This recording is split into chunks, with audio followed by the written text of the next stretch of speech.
Good morning दोस्तों। तो चलिए एक बार फिर से most important current affairs and GK GS लेके आए हैं, जो कि पूरी डिटेल्स के साथ बताए जाएंगे।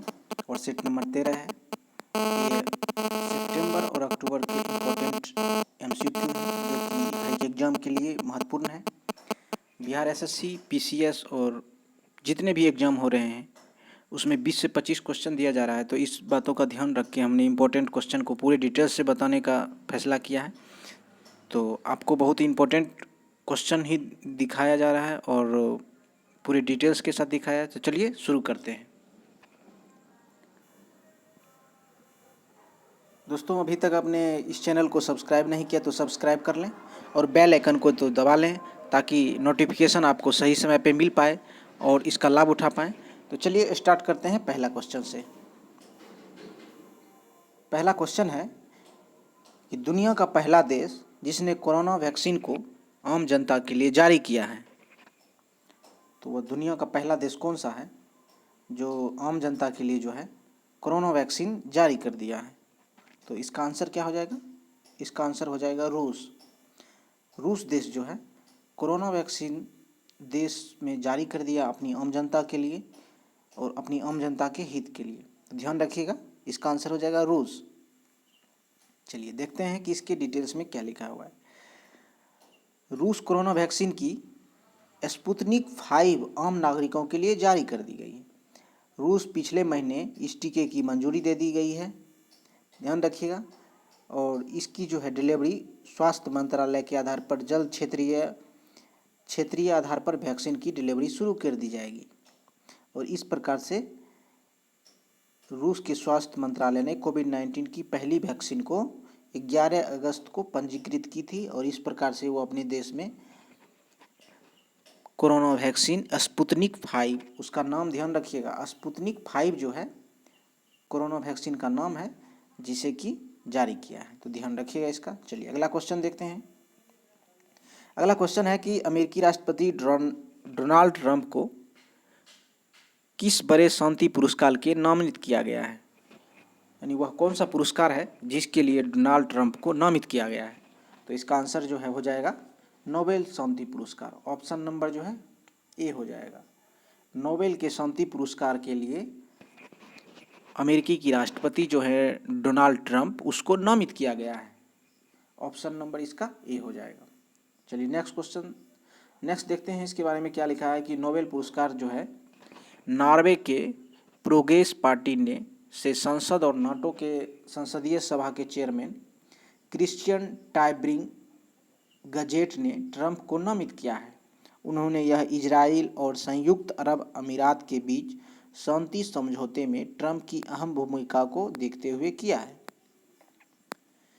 बता दें कि ट्रंप को जो है 2018 में भी इस पुरस्कार के लिए नामित किया गया था, लेकिन उन्हें नहीं मिला। तो 2000 फिर से इसे नामित किया गया है 2020 में। अब देखिए इन्हें मिलता है कि नहीं। तो ध्यान रखिएगा कि शांति के लिए जो है नोबेल पुरस्कार को डोनाल्ड ट्रंप को नामित किया गया है। तो चलिए नेक्स्ट देखेंगे। किस देश की सेना ने हिंद महासागर में युद्धाभ्यास शुरू किया है? तो इसका नाम जो है कौन सा देश है? हिंद महासागर में जो अपना युद्धाभ्यास शुरू कर दिया गया है अपने सेनाओं के बीच, तो उसका आंसर क्या हो जाएगा? ईरान हो जाएगा। ध्यान रखिएगा। चलिए इसका फैक्ट देखते हैं कि क्या है। इसका आंसर क्या हो जाएगा? तो इसका आंसर बी हो जाएगा। ध्यान रखिएगा, इसका आंसर बी हो जाएगा। अमेरिका और इजराइल के बीच चल रहे तनाव के बीच ईरान हिंद महासागर में बम और रॉकेट की बारिश कर रहा है। ईरान की सेना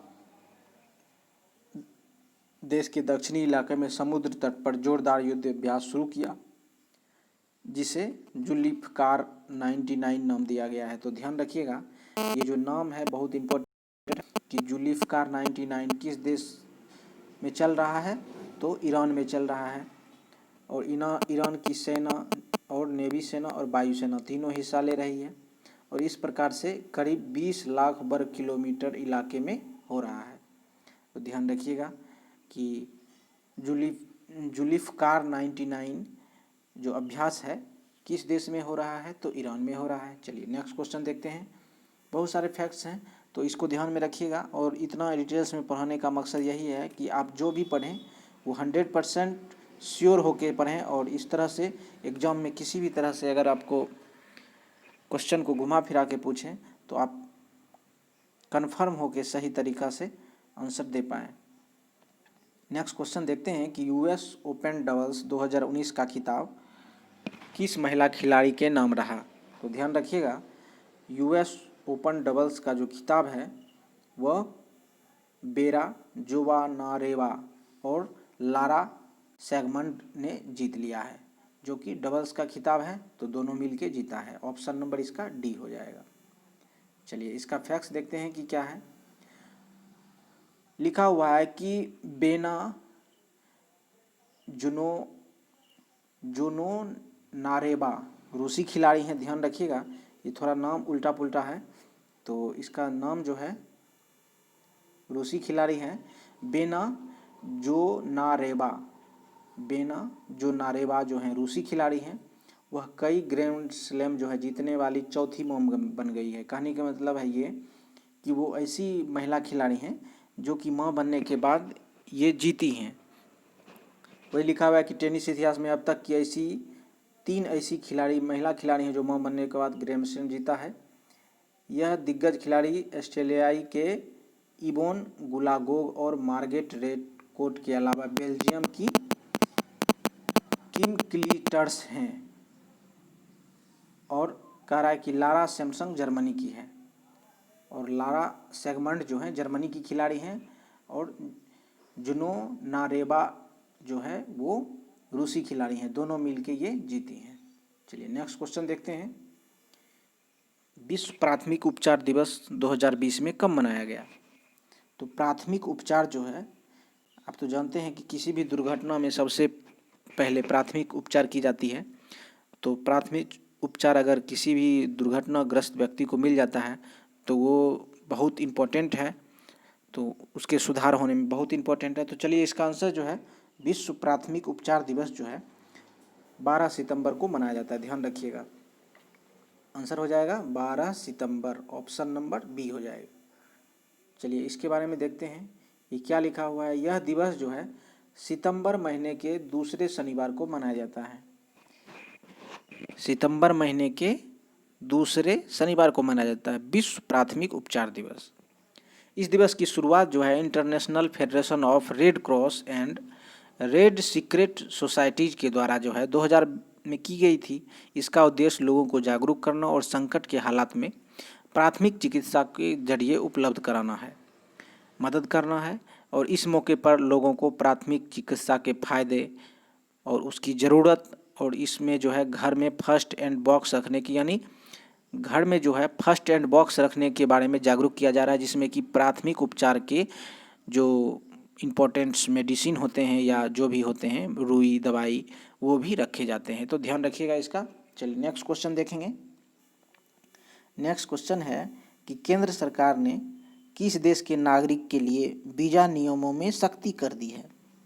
तो वीज़ा नियम में जो सख्ती की है वह चीन के नागरिकों के लिए किया जा रहा है, सुरक्षा की दृष्टि से चाहे जो भी दृष्टि से है। तो ध्यान रखिए केंद्र सरकार ने नागरिकों की किस देश के नागरिक को वीज़ा में सख्ती की है, तो चीन के देश।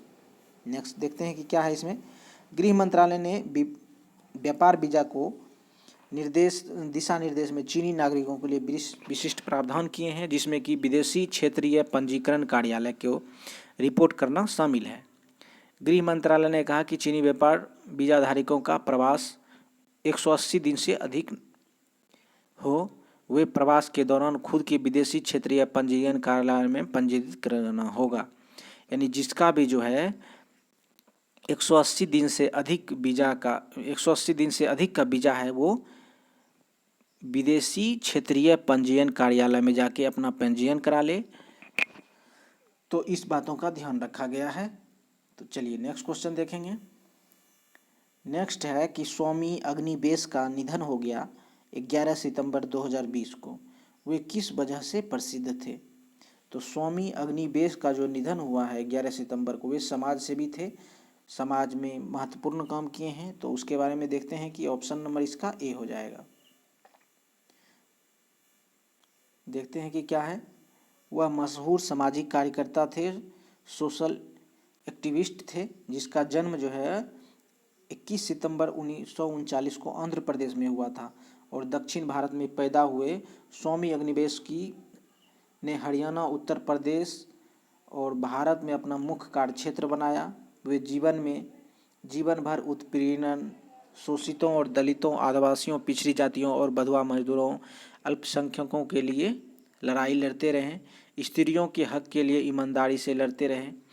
और ध्यान रखने की बात यह है कि मंडल कमीशन लागू होने पर सरकारी नौकरियों में जो है सामाजिक शैक्षिक रूप से पिछड़े वर्ग के आरक्षण के लिए खिलाफ जो है उन्होंने उन्माद पैदा हो गया था। तो उसको जो है ये बहुत अच्छी तरह से उसका डटकर सामना किए और उसका लाभ अभी सभी को मिल रहा है। तो चलिए देखते हैं अगला क्वेश्चन क्या है। संयुक्त राष्ट्र संस्था यूनिसेफ ने बाल अधिकार अभियान का सेलिब्रिटी एडवोकेट किसे एक्टर को बनाया गया है। तो सेलिब्रिटी एडवोकेट जो है किस एक्टर को बनाया गया है, तो यूनिसेफ के द्वारा बनाया गया है बाल अधिकार अभियान को सफल करने के लिए। तो इसका आंसर क्या हो जाएगा, तो आयुष्मान खुराना को बनाया गया है। ऑप्शन नंबर बी हो जाएगा। भारतीय एक्टर हैं आयुष्मान खुराना, जिसे कि संयुक्त राष्ट्र के यूनिसेफ के द्वारा बाल अधिकार अभियान का सेलिब्रिटी बनाया गया है। चलिए देखते हैं इसके बारे में क्या लिखा हुआ है। यूनिसेफ ने अपने बाल अधिकार अभियान फॉर एवरी चाइल्ड के लिए सेलिब्रिटी एडवोकेट बनाया है। यूनिसेफ ने 12 सितंबर को यह घोषणा की। बच्चों के प्रति हिंसा को समाप्त करने की दिशा में खुराना यूनिसेफ की सहायता करेंगे। इस विषय में पोस्टर भी जारी किया गया है और इस प्रकार से यूनिसेफ में भारत के प्रतिनिधि जो हैं डॉक्टर असमान अली हक ने कहा कि आयुष्मान के सहयोग से इस महत्वपूर्ण मुद्दे के प्रति जागरूकता बढ़ाने की में सहायता मिलेगी। तो इस प्रकार से ध्यान रखिएगा इन सब बातों को। चलिए नेक्स्ट क्वेश्चन देखते हैं कि क्या है कि केंद्रीय मंत्री रघुवंश प्रसाद सिंह का निधन हो गया 13 सितंबर 2020 को। वह किस राज्य से संबंधित थे। तो ध्यान रखिएगा रघुवंश प्रसाद सिंह जो थे वो बिहार से ही संबंधित थे। इसका आंसर क्या हो जाएगा, तो बिहार हो जाएगा। ऑप्शन नंबर बी हो जाएगा, जो कि पूर्व केंद्रीय मंत्री भी रह चुके हैं। इसके बारे में देखते हैं कि क्या है। उनका जन्म जो है देखिए कि 16 जून 1946 को वैशाली में हुआ था। 1977 में उसने पहली बार विधायक बने और बाद में बिहार के कर्पूरी ठाकुर सरकार में मंत्री भी रहे। वो वैशाली लोकसभा क्षेत्र से 5 बार संसद चुने जा चुके हैं। तो ध्यान रखिएगा उन्होंने 5 बार संसद चुने जा चुके हैं। और जेपी आंदोलन के बाद रघुवंश प्रसाद सिंह और लालू प्रसाद यादव उनके बेहद करीबी भी रहे हैं। और इस प्रकार से महत्वपूर्ण बात यह भी है कि उनके कार्यकाल में महात्मा गांधी राष्ट्रीय रोजगार गारंटी योजना लागू हुआ है। कहने का मतलब मनरेगा जो है इन्हीं के शासनकाल में, यानी जब ये मंत्री रहे हैं तब भी लागू हुआ था। तो ध्यान रखिएगा इस सब बातों को। अगला क्वेश्चन देखेंगे। दोस्तों एक बात कहना चाहूँगा कि अगर आपको ये वीडियो अच्छा तो सब्सक्राइब कीजिएगा और दोस्तों को भी शेयर कीजिएगा ताकि वो भी इसका लाभ उठा पाएँ, क्योंकि बहुत मेहनत से हमने इसका वीडियो बना रहे हैं जो कि आपके हर एक एग्ज़ाम के लिए महत्वपूर्ण है। क्योंकि हर एक एग्ज़ाम में 20 से 25 क्वेश्चन करेंट अफेयर्स दिया जा रहा है, तो आपके लिए बहुत महत्वपूर्ण है। तो इसको लाइक करें और आप कमेंट करें कि अगर आपको ये डिटेल्स इस तरह से जो बता रहे हैं अगर अच्छा लगे तो कमेंट कीजिए कि अगले वीडियो में बनाऊं या ना बनाऊं इस तरह से। तो ध्यान रखिएगा इसका। तो चलिए नेक्स्ट क्वेश्चन देखते हैं। क्वेश्चन है economic freedom of the world 2020 के ग्लोबल इकोनॉमिक फ्रीडम इंडेक्स में भारत किस स्थान पे है। तो ये जो इसका आंसर जो हो जाएगा, भारत अभी जो है 105वें स्थान पे है अभी। ऑप्शन नंबर बी हो जाएगा। Economic freedom of the world 2020 के लिए जो ग्लोबल इकोनॉमिक फ्रीडम इंडेक्स जारी किया गया है इसमें भारत 105वें स्थान पे है। तो इसका आंसर क्या हो जाएगा, 105 हो जाएगा। ऑप्शन नंबर बी हो जाएगा। इसके बारे में देखते हैं कि क्या फैक्ट्स है। दोस्तों ये हो सकता है ये थोड़ा वीडियो लंबा हो, तो आप इसका इग्नोर कीजिए क्योंकि आपके लिए ही बनाया जा रहा है। तो देखिए अगला क्या है कि वर्ष 2019 की रिपोर्ट की तुलना में 26 स्थान फिसल गया है। यानी पिछली बार जो था, ये जो भी इसकी स्थान था वो कितना था, तो 79वें स्थान पे था 2019 में, लेकिन अब जो है 26 स्थान फिसल कर 105वें स्थान पे आ गया है। और इस प्रकार से 2018 के आंकड़ों के आधारित और अंतर्राष्ट्रीय व्यापार के कई नियमों, प्रतिबंधों और इस प्रकार से नॉन फार्मिंग स्टेट्स पर आधारित है। रिपोर्ट के अनुसार पिछले एक वर्ष में सरकार जो है न्यायिक प्रक्रिया, संपत्ति अधिकार, वैश्विक स्तर पर व्यापार स्वतंत्रता और वित्त, श्रम व्यवसाय के विनियमन जैसी कटौती पर भारत की स्थिति को दिखाया गया है, जो कि बहुत खराब है। तो चलिए देखते हैं अगला क्वेश्चन। तो ये याद रखिएगा कि अब जो 2019 में जो था वह 79वें स्थान पे था, 79वें, और अब जो है 2020 में 105वें स्थान पे 26 स्थान फिसल कर 105वें स्थान पे आ गया है।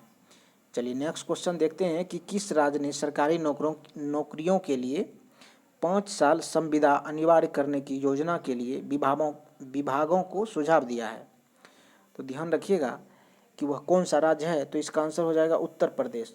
उत्तर प्रदेश की सरकार ने वहाँ के जितने भी उस राज्य में सरकारी नौकरी करेंगे उन्हें 5 साल की संविदा के लिए अनिवार्य करने की योजना के लिए विभाग को सुझाव दिया है। अब उस पर विचार किया जाएगा कि क्या होता है आगे। तो इसका आंसर क्या हो जाएगा, ए हो जाएगा। चलिए देखते हैं अगला इसमें क्या है फैक्ट्स।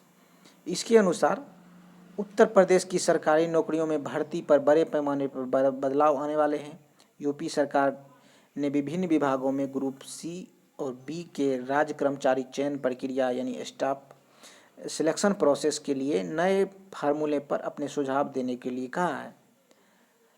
सोर्सेज के हवाले से यूएनआई ने कहा कि प्रस्तावित व्यवस्था में चयन के बाद शुरुआती 5 वर्ष तक कार्मिकों को संविदा के आधार पर नियुक्त किया जाएगा। इन संविदा कर्मचारियों को अस्थायी कर्मचारियों की तरह भत्ते और अन्य लाभ नहीं मिलेंगे। तो ध्यान रखिएगा, बहुत इंपॉर्टेंट बात है। और उसका वेतन सरकार द्वारा निर्धारित निश्चित होगा। तो 5 साल तक जो है उन्हें संविदा पे रखा जाएगा और 5 साल तक उन्हें किसी प्रकार के भत्ते और अन्य लाभ नहीं मिलेंगे। तो ये जो भी सरकारी नौकरी के लिए तैयारी कर रहे हैं यूपी गवर्नमेंट के अंदर, उनके लिए एक बहुत बुरी खबर है। तो चलिए इन बातों को ध्यान रखिएगा। अगला क्वेश्चन देखते हैं। विश्व राइनो दिवस कब मनाया जाता है? ध्यान रखिएगा, विश्व राइनो दिवस जो है 22 सितंबर को मनाया जाता है। ऑप्शन नंबर डी हो जाएगा इसका। 22 सितंबर को विश्व राइनो दिवस मनाया जाता है। चलिए देखते हैं कि क्या है। कह रहा है कि इस दिवस पर गैंडों की 5 प्रजाति के संरक्षण के लिए लोगों को जागरूक किया गया है।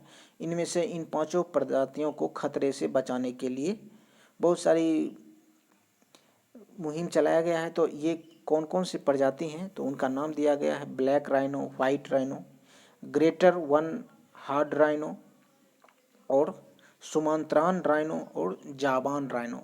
तो इस प्रकार से इनकी 5 प्रजाति है और इस 5 प्रजाति की संरक्षण के लिए बात कही गई है। तो चलिए देखते हैं नेक्स्ट क्वेश्चन है। नेक्स्ट क्वेश्चन है कि संयुक्त राष्ट्र पर्यावरण कार्यक्रम ने किसे भारत के क्षेत्रीय राजदूत नियुक्त किया है? ध्यान रखिएगा, बहुत इंपॉर्टेंट क्वेश्चन है। संयुक्त राष्ट्र के द्वारा जो है पर्यावरण कार्यक्रम के लिए खुशी चिंदालिया को क्षेत्रीय राजदूत के रूप में नियुक्त किया गया। ऑप्शन नंबर क्या हो जाएगा, तो बी हो जाएगा। खुशी चंदालिया को नियुक्त किया गया, ऑप्शन नंबर बी। तो देखते हैं इसके बारे में क्या है। कह रहा है कि खुशी चंदालिया जो है 17 साल की है और उन्हें जो है ये इस तरह से जेनरेशन के जरिए रीजनल एम्बेसडर नियुक्त किया गया है। यूएनईपी ने खुशी को टूजा इको जेनरेशन के जरिए रीजनल एम्बेसडर नियुक्त किया गया है। और ध्यान रखने की बात है कि खुशी चंदालिया जो है गुजरात की रहने वाली हैं, ठीक है। उन्होंने खुशी चंदालिया ने कोरोना महामारी के बीच अपना पूरा समय पर्यावरण कार्य में खर्च किया और खुशी अपनी योजना पर अभी ऑनलाइन कार्य करेगी क्योंकि उसे देश में अभी भी कोरोना संकट है। तो इस प्रकार से वही है कि इन सब बातों का ध्यान रखिए। पर्यावरण शिक्षा में कैसे मददगार साबित हो सकता है और इस तरह से अपनी जो भी हैं ये सभी के साथ ऑनलाइन काम कर रही हैं, तो ध्यान रखिएगा। चलिए नेक्स्ट क्वेश्चन देखते हैं। किस कंपनी ने नए संसद भवन निर्माण के लिए बोली जीती है? यानी ड्राफ्ट किया गया कि संसद भवन कौन सी कंपनी बनाएगी, जो भी ज़्यादा बोली लगाएंगी उन्हीं को दिया जाता है। तो ध्यान रखिएगा, इसका जो आंसर हो जाएगा टाटा प्रोजेक्ट को दिया गया है। टाटा प्रोजेक्ट ने नए संसद भवन निर्माण के लिए बोली जीती है और वो इस तरह से इसका आंसर ए हो जाएगा। चलिए देखते हैं कि क्या है इसके बारे में।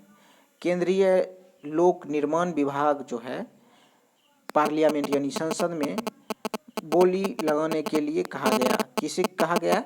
तो केंद्रीय लोक निर्माण विभाग को नए संसद निर्माण के लिए बोली लगाने के लिए कहा गया। और इस प्रकार टाटा ग्रुप ने इन पार्लियामेंट हाउस के निर्माण के लिए 861.90 करोड़ में बोली लगाई। टाटा प्रोजेक्ट ने 23 सितंबर को यह जीत हासिल किया है और इस प्रकार से 861.90 करोड़ में टाटा प्रोजेक्ट जो है संसद भवन का निर्माण करेगा। और मुख्य बात यह है कि सबसे पहले जो संसद भवन निर्माण हुआ था 1921 में शुरू किया गया था और 1927 में पूरा हो गया था। और इस प्रकार से जो है नए संसद भवन जो निर्माण होगा, अब देखिए कब तक पूरा होता है। तो चलिए इसका ध्यान रखिएगा।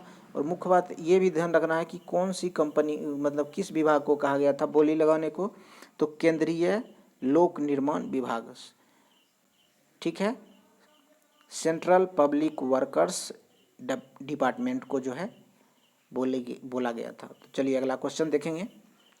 अंतर्राष्ट्रीय तटीय सफाई दिवस कब मनाया जाता है? अंतर्राष्ट्रीय तटीय सफाई दिवस क्यों मनाया जाता है? ताकि जो भी तटीय इलाके हैं, समुद्री इलाके हैं, साफ सुथरा रहें, पर्यावरण ज़्यादा नहीं हो फैले, प्रदूषण नहीं फैले।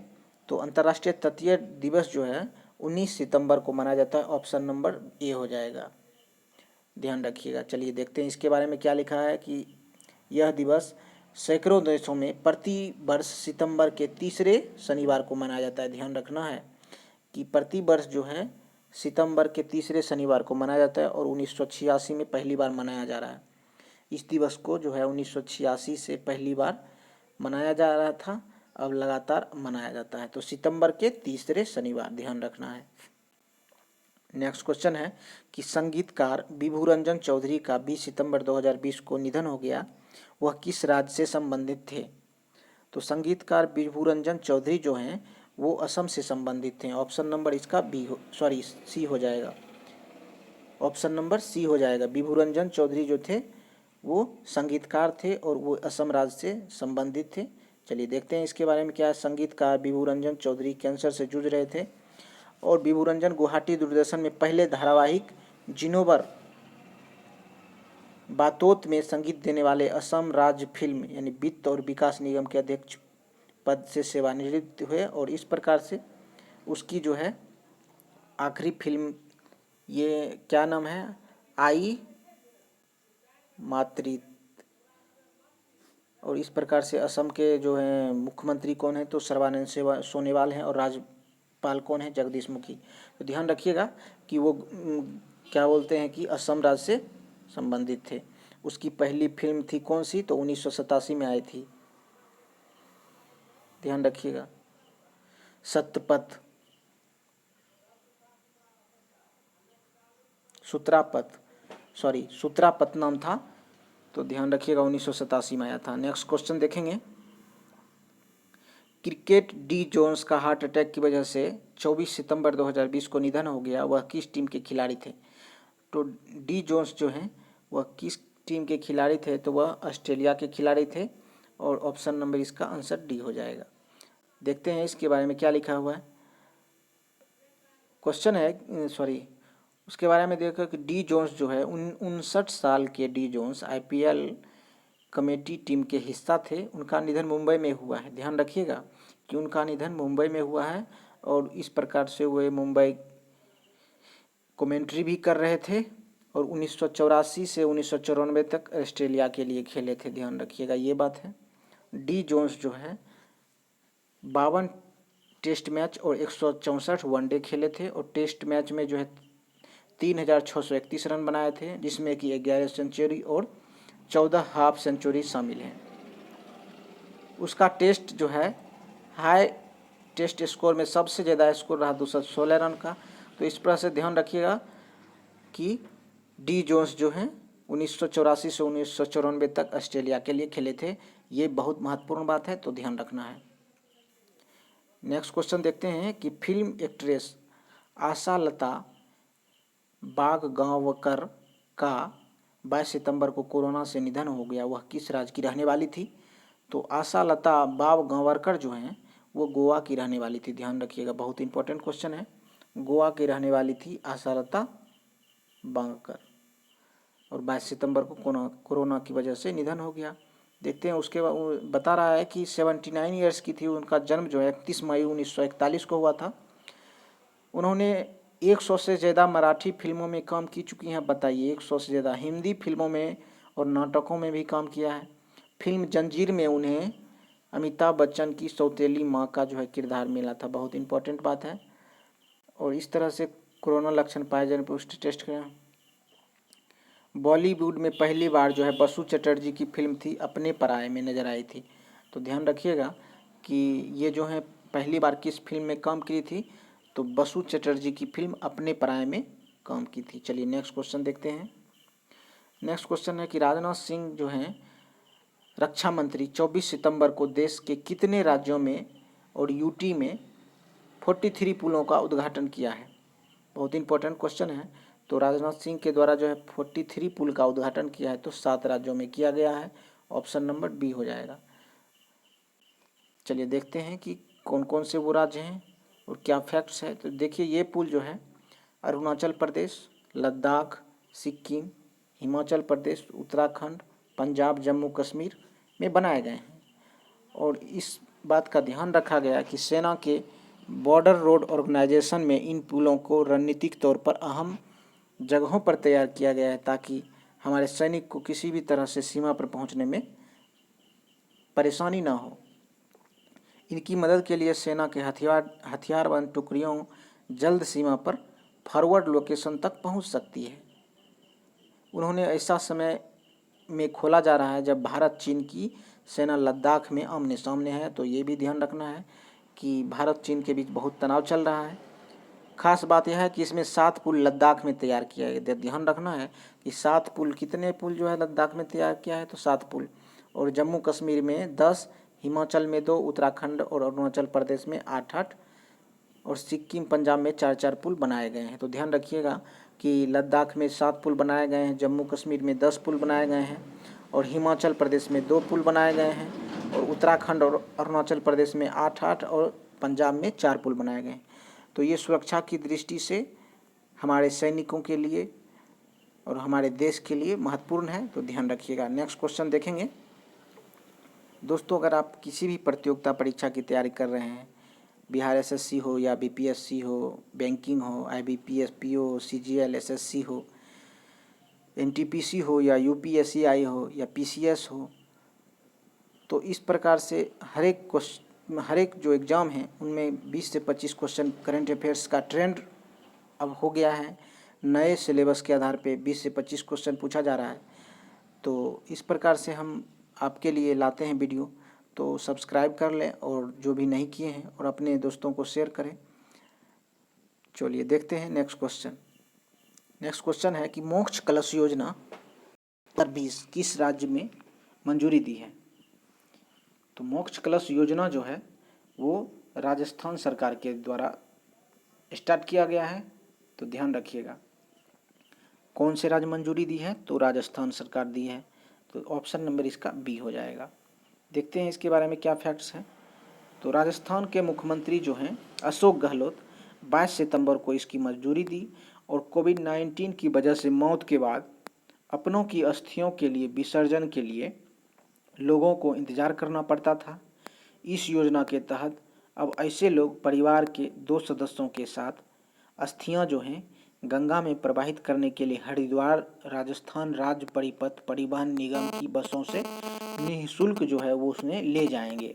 तो ध्यान रखिएगा, जो भी कोरोना मरीज हैं वो उनकी मौत हो गई तो उनकी अस्थियों को जो है वो निःशुल्क जो है व्यवस्था किया गया है परिवार राजस्थान से हरिद्वार तक जाने के लिए। तो इसका ध्यान रखिएगा। नेक्स्ट क्वेश्चन देखेंगे, राफेल की पहली महिला पायलट कौन बनी है? हाल ही में जो है अभी राफेल जो है वायुयान वो भारत लाया गया, तो वह उसकी पहली महिला पायलट कौन है? तो ध्यान रखिएगा, इसका जो आंसर हो जाएगा शिवांगी सिंह है। शिवांगी सिंह जो है राफेल उड़ाने वाली पहली महिला पायलट है। बहुत इंपॉर्टेंट क्वेश्चन है और इसका आंसर जो है Shivangi Singh, option number B हो जाएगा। देखते हैं शिवांगी सिंह के बारे में क्या है। उन्होंने दुनिया के बेहतरीन फाइटर एयरक्राफ्ट राफेल की पहली महिला के रूप में चुना गया है, जो कि यूपी के रहने वाली हैं और जन्म वाराणसी में हुआ और पढ़ाई BHU में की हैं। 2017 में उन्होंने इतिहास रचा और जब इंडियन एयरफोर्स के फाइटर प्लेन उड़ाने वाली 5 महिला पायलटों में शामिल थी। तो ध्यान रखिएगा, वह इससे पहले जो है एयरफोर्स के फाइटर जेट को भी उड़ा चुकी हैं 2017 में ही, और राफेल के लिए अभी ट्रेनिंग चल रही है और कंजर्वेशन ट्रेनिंग पूरा करते ही एयरफोर्स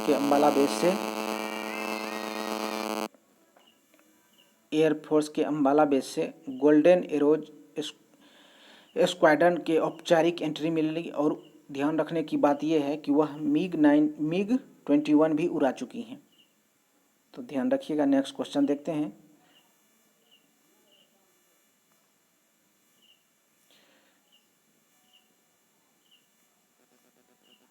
नेक्स्ट क्वेश्चन है कि सुरेश अंगड़ी का निधन हो गया 23 सितंबर 2020 को। वह किस मंत्रालय के केंद्रीय मंत्री रह चुके हैं? तो बहुत इंपॉर्टेंट क्वेश्चन है। सुरेश अंगड़ी जो हैं उनका निधन हो गया कोरोना की वजह से। तो वह कह रहा किस मतलब कौन से मंत्री थे? ध्यान रखिएगा, वो रेल मंत्री थे, केंद्रीय रेल राज्य मंत्री थे, जिनका निधन कोरोना से हो गया। और ध्यान रखने की बात यह है कि ये मोदी सरकार के यानी मोदी के कैबिनेट मंत्री में पहली बार ऐसे मंत्री थे जिनका कोरोना की वजह से निधन हो गया। तो ऑप्शन नंबर इसका सी हो जाएगा। देखते हैं इसके बारे में क्या है कि वह 65 साल के थे और कर्नाटक के बेलगाम से लोकसभा सदस्य थे और 4 बार संसद चुने जा चुके थे। उन्होंने 11 सितंबर को कोरोना डिटेक्ट हुआ और इस प्रकार से एम्स में भर्ती हुई और उनका निधन हो गया। तो ध्यान रखिएगा कि सुरेश अंगड़ी जो है पहले मोदी मंत्रिमंडल के पहले सदस्य जिनकी जान जो है कोरोना की वजह से गई है। तो इसका आंसर ध्यान रखिएगा। नेक्स्ट क्वेश्चन है, अंतर्राष्ट्रीय रेड पांडा दिवस कब मनाया जाता है? तो रेड पांडा दिवस जो है, पिछले क्वेश्चन में मैंने बताया था कि रेड पांडा दिवस जो है सितंबर के तीसरे शनिवार को मनाया जाता है। ऑप्शन नंबर सी हो जाएगा। सितंबर के तीसरे शनिवार को रेड पांडा दिवस मनाया जाता है। बहुत इंपॉर्टेंट क्वेश्चन है, ऑप्शन नंबर सी हो जाएगा। नेक्स्ट देखते हैं इसके बारे में क्या फैक्ट्स है कि इस बार 19 सितंबर को मनाया गया है पांडा दिवस, रेड पांडा दिवस। लाल पांडा के संरक्षण के मुद्दे पर लोगों को जागरूक करना है और इसे समर्थन देने के लिए मनाया जा रहा है।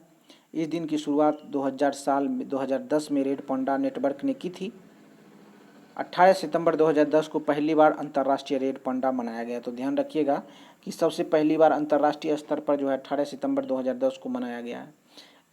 रेड पांडा की 2 अलग अलग प्रजातियां हैं, ध्यान रखना है। तो चलिए नेक्स्ट क्वेश्चन देखते हैं। और एक बात और है कि रेड पांडा को चाइनीज़ पांडा के नाम से भी जाना जाता है, ध्यान रखिएगा। दूसरी बात है कि उन्होंने आमतौर पर रेड पांडा को चाइनीज़ पांडा के नाम से जाना जाता है। अगला क्वेश्चन है कि बिना oxygen cylinder Everest mounted Everest पर फतह करने वाली अंगरीता शेरपा का 21 सितंबर 2020 को निधन हो गया। वह कितनी बार चढ़ाई की हैं? बहुत इंपॉर्टेंट क्वेश्चन है। लोग एक बार नहीं एवरेस्ट पे चढ़ पाते हैं। बताइए, ये जो हैं बिना ऑक्सीजन के 10 बार चढ़ाई की है। इसका आंसर क्या हो जाएगा? 10 बार। उन्होंने बिना सिलेंडर लिए ही, ऑक्सीजन के सिलेंडर लिए ही 10 बार चढ़ाई की हैं। तो इस प्रकार से उनका 21 सितंबर को निधन हो गया। तो ऑप्शन नंबर इसका एज है। कितनी बार चढ़ाई की थी? तो 10 बार, ध्यान रखिएगा। इसके बारे में है कि उसका निधन जो है काठमांडू स्थित आवास पे हुआ है और उन्होंने उसका जो है यानी रीता शेरपा को जो है हिम तेंदुआ के नाम से भी जाना जाता है। बहुत इंपॉर्टेंट बात यह है कि उन्हें जो है सोलो लेपर्ड यानी हिम तेंदुआ के नाम से जाना जाता है। उनकी लीवर खराबी आ गई थी जिनके कारण उनका निधन हो गया है। 1983 से 1996 तक 10 बार बिना ऑक्सीजन का सिलेंडर लिए एवरेस्ट माउंटेन पर फतह किया है। तो बहुत ही इंपॉर्टेंट बात है ये, और इस प्रकार से उन्होंने वर्ल्ड रिकॉर्ड का प्रमाण पत्र से सम्मानित किया गया है। चलिए ध्यान रखिएगा इसका। नेक्स्ट क्वेश्चन देखते हैं। नेक्स्ट क्वेश्चन है कि आईपीएल स्पॉट फिक्सिंग मामला में भारत के किस गेंदबाज पर लगा 7 साल का प्रतिबंध 14 सितंबर को खत्म कर दिया गया है। तो 14 सितंबर को जो है खत्म कर दिया गया श्री संत जो है आईपीएल स्पॉट फिक्सिंग मामला में इन पे प्रतिबंध लगा दिया गया था। तो 7 साल का प्रतिबंध को ख़त्म करके अब इन्हें फिर से खेलने की आज़ादी दे दी गई है। तो ऑप्शन नंबर इसका सी हो जाएगा। देखते हैं इनके बारे में क्या लिखा हुआ है। श्री संत ने 14 सितंबर को क्रिकेट से खेलने के लिए आज़ाद है। उन्होंने कहा कि मैदान में जब भी मौका मिलेगा वे हर गेंद को बेस्ट देने की कोशिश करूंगा। 7 साल पहले दिल्ली पुलिस ने मैच फिक्सिंग के आरोप में श्री संत को और राजस्थान रॉयल्स के 2 साथी अजीत चांडिया और अंकित छबड़ को गिरफ्तार किया था। इसके बाद उन्हें बीसीसीआई से ने तीनों खिलाड़ियों को बैन कर दिया गया था। 2 साल पहले हाईकोर्ट ने उन पर लगे आजीवन प्रतिबंध को खत्म कर दिया गया। तो ध्यान रखने की बात है। इसे नेक्स्ट क्वेश्चन देखेंगे, आप लोग इसका ध्यान रखिएगा। हिंदी दिवस कब मनाया जाता है, बहुत ईजी क्वेश्चन है, आप लोग सब मनाए होंगे। तो हिंदी दिवस जो है 14 सितंबर को मनाया जाता है।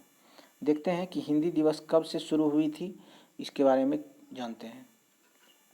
तो ध्यान रखिए कि सन 1947 में देश आज़ाद होने के बाद सबसे बड़ा प्रश्न था कि किस भाषा को राष्ट्रीय भाषा बनाया जाए। काफ़ी विचार विमर्श करने के बाद 14 सितंबर 1949 को हिंदी को राजभाषा का दर्जा दिया गया है। तो ध्यान रखिएगा 14 सितंबर 1949 को हिंदी को राजभाषा का दर्जा, राष्ट्रभाषा का नहीं दिया गया है, राजभाषा का दर्जा दिया गया है। संविधान के अनुच्छेद 343(1) में किया गया है, जिसके अनुसार भारत की राजभाषा हिंदी है और देवनागरी लिपि है।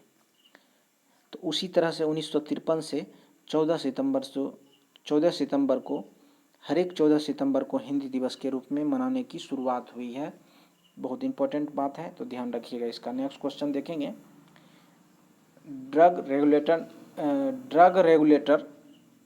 Drugs controller general of India ने भारत के पहले पेपर स्ट्रीम कोविड-19 टेस्ट की मंजूरी दी। इसका क्या नाम है। तो इसका नाम जो है बहुत इंपॉर्टेंट है, इसका नाम है Feluda. Drugs controller general of India ने पहले पेपर स्ट्रिप कोविड-19 टेस्ट की मंजूरी दी है, जिसका नाम है फेलुदा। तो ऑप्शन नंबर इसका बी हो जाएगा। चलिए इसके बारे में देखते हैं क्या है। तो इसका नाम तो देख ही लिए। अब ये बता रहा है कि यह मात्र 30 मिनट में जांच का रिजल्ट बताता है। यानी कोविड-19 की ऐसी जांच है जिसमें 30 मिनट में बता देता है कि कोविड-19 है या नहीं। इसे CSRI यानी council of scientific and industrial research और टाटा ग्रुप की रिसर्च टीम ने डेवलप किया है। टीम का नेतृत्व देवज्योति चक्रवर्ती और सौबित मैत्री कर रहे थे। इस टेस्ट का नाम फिल्म मेकर सत्यजीत रे के काल्पनिक जासूसी चरित्र फेलुदा के नाम पे रखा गया है। तो ध्यान रखिएगा, ये पूछ दिया जा सकता है कि किसके फिल्म मेकर के काल्पनिक जासूसी चरित्र फेलुदा के नाम पे रखा गया। तो सत्यजीत के फिल्म मेकर थे, उन्हीं के नाम पे रखा गया है, जिनका जो है फेलुदा और उसके 2 काल्पनिक साथी बांग्ला साहित्य के प्रमुख किरदार बने हैं। तो ध्यान रखिएगा। और मुख्य बात यह है यह कैसे काम करेगा। तो फेलुदा टेस्ट जो है प्रेगनेंसी ट्रिप टेस्ट की तरह है। प्रेगनेंसी टेस्ट किट जो होती है उसी तरह से ये किट होगी, जिससे कि कोविड-19 की जांच 30 मिनट में बताएगा। चलिए देखते हैं नेक्स्ट क्वेश्चन। नेक्स्ट क्वेश्चन है कि टेनिस वीमेंस सिंगल्स के इटालियन ओपन खिताब किसने जीता।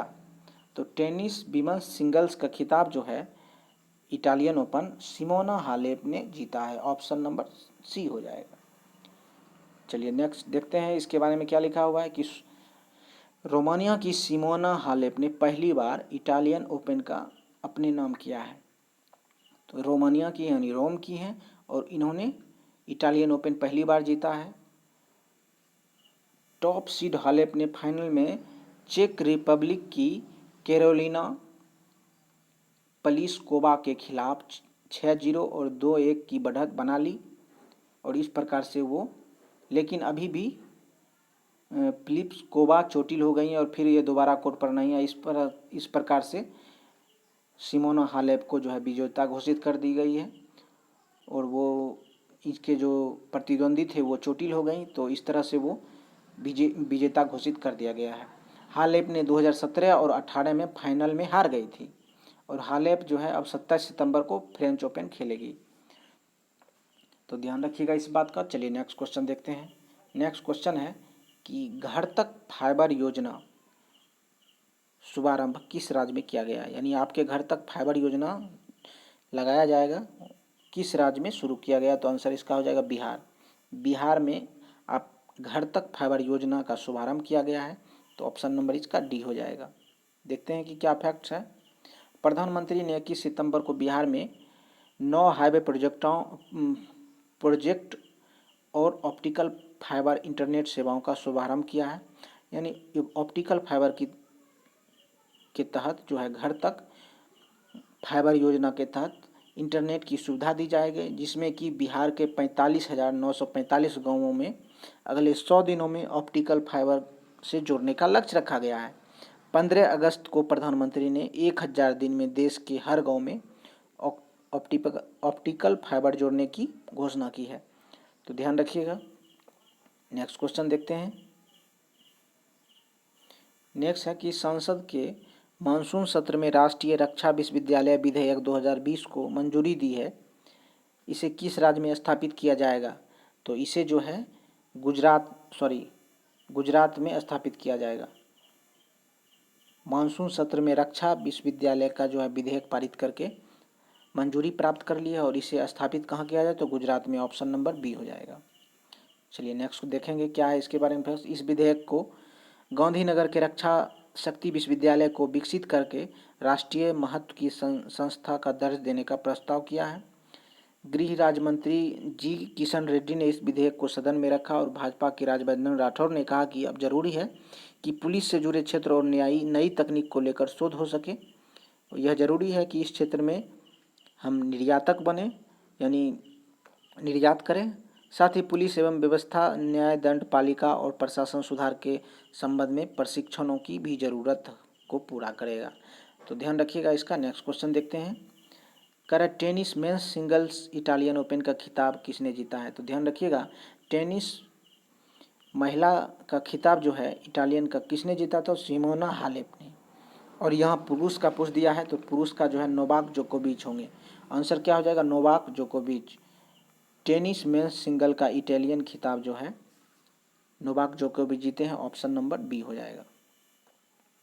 देखते हैं इसके बारे में क्या है। नोवाक जोकोविच दुनिया के एक पहले नंबर के खिलाड़ी हैं जो 21 सितंबर 2020 को इटालियन ओपन का फाइनल जीतकर रिकॉर्ड का 36वां मास्टर्स खिताब अपने नाम कर लिया है। सर्बिया के इस खिलाड़ी का नाम 5वां रोमन खिताब है, ध्यान रखिएगा। ये जो नोवाक जोकोविच हैं ये सर्बिया के हैं, तो ये भी ध्यान रखना है। और ये 5वां रोमन खिताब जीते हैं और ये जो अभी तक इटालियन का जो ओपन जीता है ये 36वां मास्टर्स का खिताब था। चलिए नेक्स्ट देखते हैं कि राष्ट्रीय तकनीकी अनुसंधान संगठन के नए अध्यक्ष किसे बनाया गया है, तो राष्ट्रीय तकनीकी अनुसंधान के जो है अध्यक्ष जो है अनिल धस्माना को बनाया गया है, ध्यान रखिएगा। इसका आंसर क्या हो जाएगा, Anil Dhasmana, option number D हो जाएगा। चलिए देखते हैं इसके बारे में फैक्ट्स क्या है। इसकी घोषणा 19 सितंबर को की थी। अनुसंधान और विश्लेषण विंग यानी रॉ के पूर्व अनिल धस्माना को 2 साल के लिए NTRO के नए अध्यक्ष बनाया गया है। अनिल धस्माना जो है 1981 बैच के IPS अधिकारी हैं, बहुत इंपॉर्टेंट बात है। और वो रॉ के पूर्व जो हैं रह चुके हैं अध्यक्ष। और अनिल धस्माना को राष्ट्रीय सुरक्षा सलाहकार अजित डोभाल का करीबी माना जाता है। और इस प्रकार से 19 में जो है बालाकोट सर्जिकल स्ट्राइक जो हुआ उसका पूरा प्लान का जो है ऑपरेशन का अंजाम दिया था, तो ध्यान रखिए इस सब बातों का। नेक्स्ट क्वेश्चन देखते हैं। तो दोस्तों आज का जो ये वीडियो रहा बहुत महत्वपूर्ण रहा है, बहुत डिटेल्स मैंने बताया, आपका बहुत कीमती समय लिया है, तो ध्यान रखिएगा। और बहुत इंपॉर्टेंट क्वेश्चन है, ध्यान से आप देखेंगे तो बिल्कुल आपको हर एक क्वेश्चन का आंसर बहुत डिटेल से याद हो गया होगा। तो थैंक यू, आज के लिए यहीं तक। नेक्स्ट वीडियो अगले दिन डालते हैं और आप लोग अभी तक सब्सक्राइब नहीं किए हैं तो बिल्कुल सब्सक्राइब कर लें, और आपके लिए महत्वपूर्ण है। तो चलिए देखते हैं नेक्स्ट। थैंक यू, धन्यवाद।